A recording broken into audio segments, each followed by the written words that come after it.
கொடைக்கானலில் இருந்து கும்பக்கரை செல்லும் பிரதான சாலையில் நிலச்சரிவை தடுப்பதற்கான முன்னெச்சரிக்கை பணிகள் முழுவீச்சில் நடைபெற்று வருகின்றன. இத்தொடர்பான கூடுதல் விவரங்களோடு இணைகிறார் செய்தியாளர் ஜாஃபர். விவரங்களை பதிவு செய்யலாம். நிலச்சரிவை தடுக்க என்ன மாதிரியான முன்னெச்சரிக்கை நடவடிக்கைகள் மேற்கொள்ளப்படுது?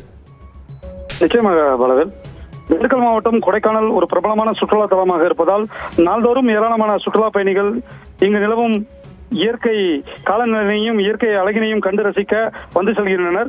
மேலும் கொடைக்கானலுக்கு வருவதற்கு மூன்றாவது சாலையாக கொடைக்கானலில் இருந்து அடுக்கம் கும்பக்கரை வழியாக தேனி மாவட்டம் பெரியகுளம் பகுதிக்கும் செல்லும் சாலை உள்ளது. இந்த சாலையினை உள்ளூர் பொதுமக்கள் மற்றும் சுற்றுலா பயணிகள் திரளவிலும் பயன்படுத்தி வருகின்றனர். குறிப்பாக இந்த சாலையில் பேருந்து, லாரி உள்ளிட்ட கனரக வாகனங்களை தவிர்த்து மற்ற இலகுரக வாகனங்கள், இருசக்கர வாகனங்கள் அனைத்தும் இந்த சாலைகளில் சென்று வருகிறது. இந்த நிலையில் இந்த மலைச்சாலையில் அடிக்கடி மண் சரிவு ஏற்படுவதால் இந்த பகுதிகளில் மண் சரிவு ஏற்படும் இடங்களான 3 இடங்களை கண்டறியப்பட்டு நவீன தொழில்நுட்பமான சாயல் நீலிங் முறையை பயன்படுத்தி மீண்டும் மண் சரிவு ஏற்படாமல் இருக்கும்படி துவங்கியுள்ளது.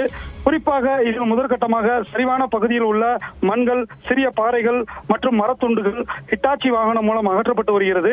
இந்த பணியானது வரும் சில நாட்களில் விரைவில் முடிவெடுக்கப்படும் என நெடுஞ்சாலைத்துறை பணியாளர்கள் தெரிவிக்கின்றனர். இருப்பினும் இந்த சாலையில் வாகனங்களில் செல்ல தடை என எச்சரிக்கை பலகை இந்த பகுதிகளில் இருந்தும் இந்த சாலையை இருசக்கர மற்றும் 4 சக்கர வாகனங்களில் சுற்றுலா பயணிகள் மற்றும் உள்ளூர் மக்கள் ஆபத்தை உணராமல் பயன்படுத்தி வருகின்றனர். தற்போது மண்களை அப்புறப்படுத்தும் இடத்தில் மண்கள், பாறைகள் மீண்டும் சரிவதற்கான சூழல் அமைந்திருப்பதால் பெரும் விபத்து ஏற்படுவதற்கு முன் இந்த சாலையில் உள்ள 2 சோதனை சாவடிகளிலும் மாவட்ட நிர்வாகம் மூலம் அறிவுறுத்தப்பட்டு வாகனங்கள் செல்லாமல் இருக்க உடனடி நடவடிக்கை எடுக்க வேண்டும் என கோரிக்கை எழுந்துள்ளதும் குறிப்பிடத்தக்கது. பாலவேல்,